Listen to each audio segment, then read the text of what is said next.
Good morning. Today we are going to talk about verses that have bear one another in love and submit to one another. And I'm going to be reading some verses from Colossians chapter 3 as well as Ephesians chapter 5 and Ephesians chapter 4. Colossians 3. So chosen by God for this new life of love, dress in the wardrobe God picked out for you. Compassion, kindness, humility, quiet strength, discipline. Be even-tempered, content with second place, quick to forgive an offense. Forgive us quickly and completely, as the Master forgave you. And regardless of what else you put on, wear love. It's your basic, all-purpose garment. Never be without it. Ephesians 5:21 says, out of respect for Christ, be courteously reverent to one another. And then in Ephesians 4, beginning with verse 2, it says, in light of all this, here's what I want you to do. While I'm locked up here, a prisoner for the Master, I want you to get out there and walk. Better, run. On the road God called you to travel. I don't want any of you sitting around on your hands. I don't want any of you strolling off down some path that goes nowhere. And mark that you do this with humility and discipline, not in fits and starts, but steadily, pouring yourselves out for each other in acts of love, alert at noticing differences, and quick at mending fences.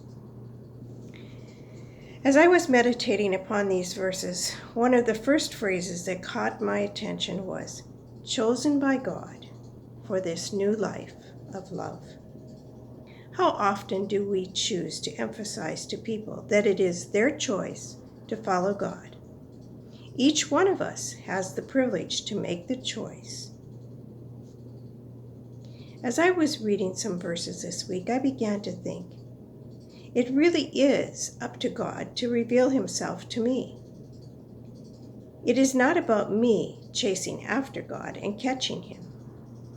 Again, one can easily go back to the scriptures, whether in the Old Testament or the New Testament, and see how it was God was the one who called, enlightened, and pursued people to follow him and to work for him.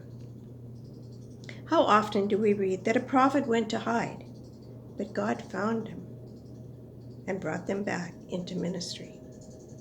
Or there is Paul, who was running hard in the opposite direction, actually leading the persecution of the believers, and God stopped him cold in his tracks one day and said to Paul, whose name actually at that point was Saul, God said, now it is my turn, Saul, and you will serve me, and your name will be changed to Paul.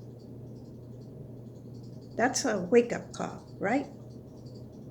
So, why should I love others? Why should you love others? Is it all about my feelings? Is God really concerned about my life? And about how I really live my life in this world? After all, wasn't the world a lot different when these words were written? If Jesus were here today, walking around where I live, where you live, would he really think that we should do these things? Or what really is the whole criteria for these actions and attitudes? When I consider the words of the scriptures, I really try to imagine what it really means for today's situation and for myself. And I am thinking that if it was Jesus talking to me, or even Paul talking to me for that matter, I suspect it would not be much different than these verses here in Colossians and Ephesians.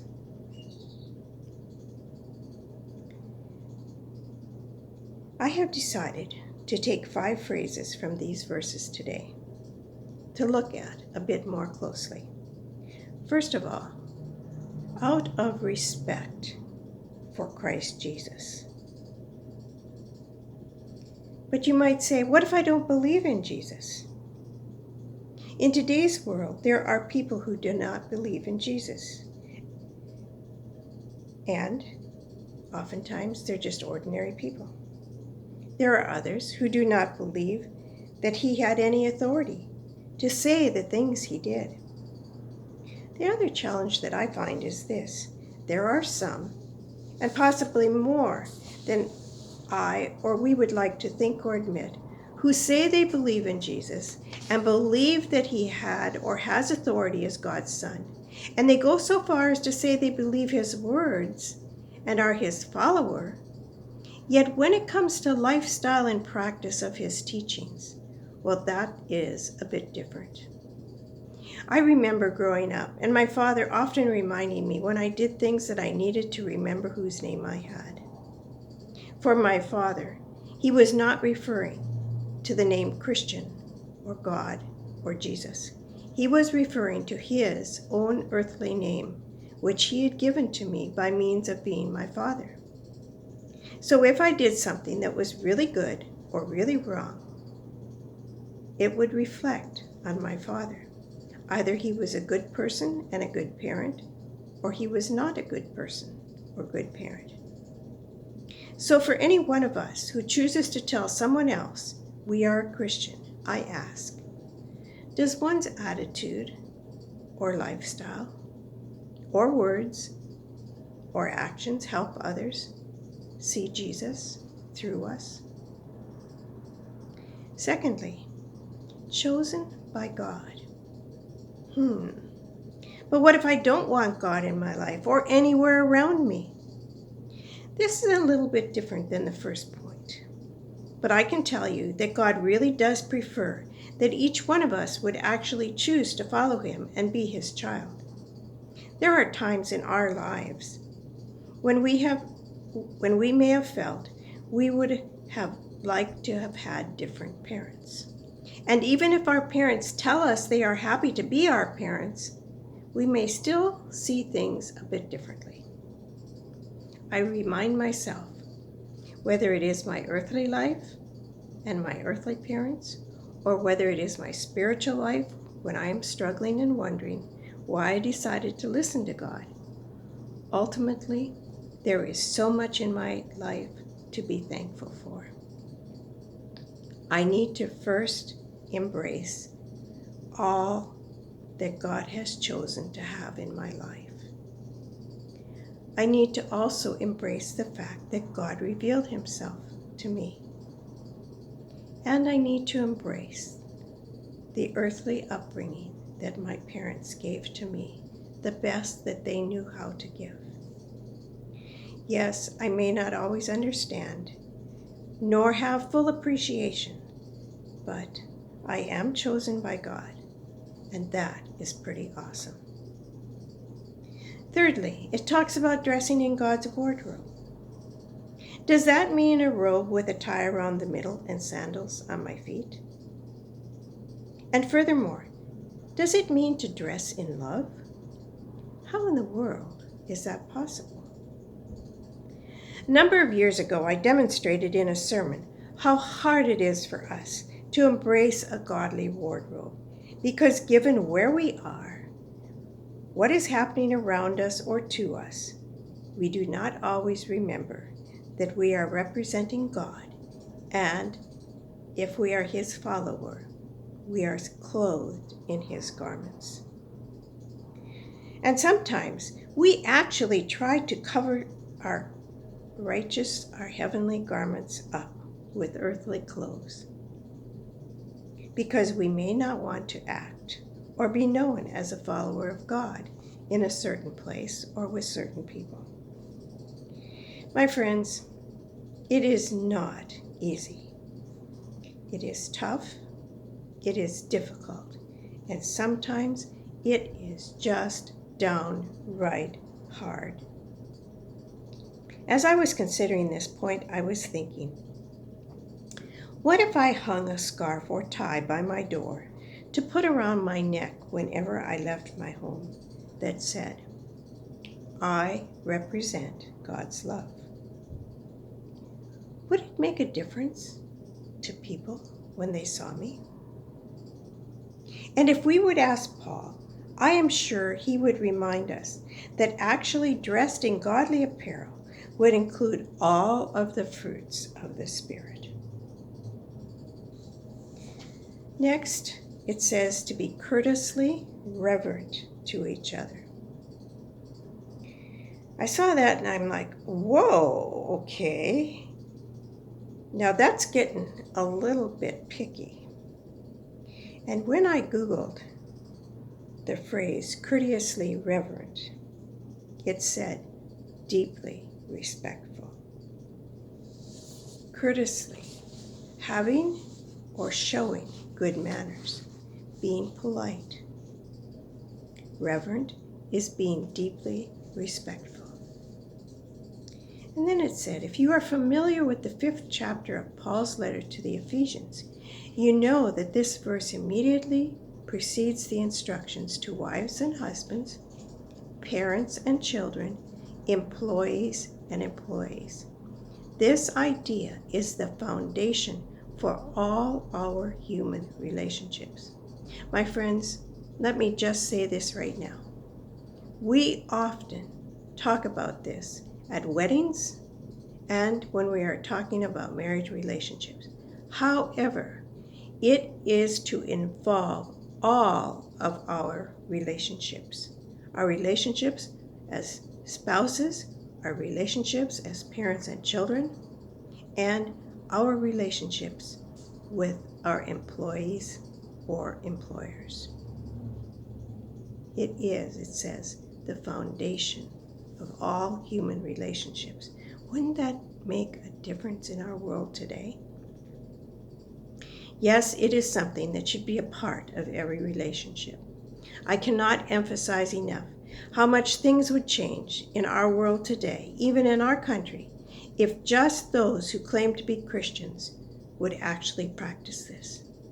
My friends, there is so much disrespect in this world and in this country, in the church, in the home, in the daily living, and I know that people do not want to even think about it for their own lives or the things they do and how they act. Do you know that we begin to teach our children respect when they are still infants?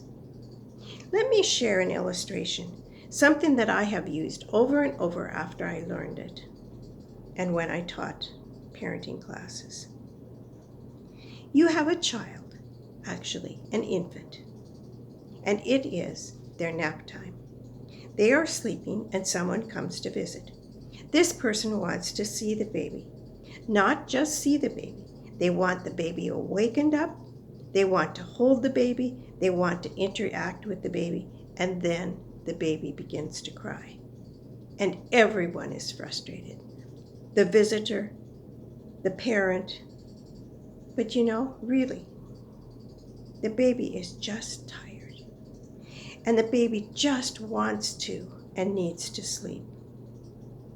But as an adult, we feel and believe that we have the right to be disrespectful and tell the baby or child what they need. Nothing frustrates me more than when parents, instead of asking a child who is fussy, crying, or upset, what is wrong or what do you need, they tell them what they need or don't need, instead of listening to the child. Sometimes maybe that's how we feel about God, that He isn't listening to us. Is there something that is roadblocking so that it seems as if God isn't listening? Maybe we're not listening. Think about it. We think that we have the right, and in fact, many times we demand the right as an adult when it comes to dealing with children. That's a whole nother topic, and I don't want to go there. Now consider this. This is an example in the adult world of what I just talked about with an infant or a child. Let's say that I got called out and I was up most of the night because I was caring for someone, and I finally get to sleep around 10 a.m. in the morning. Someone decides to come to my house to visit me.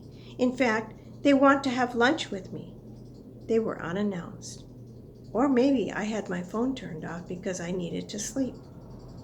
And when my husband tries to explain that I am very tired because I have been up all night and I need to sleep, they demand that they are there to see me and I need to get up and visit with them.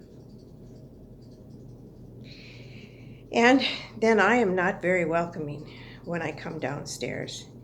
And after they go and leave my house, they complain to all my friends about what an awful, grouchy person I am. You see?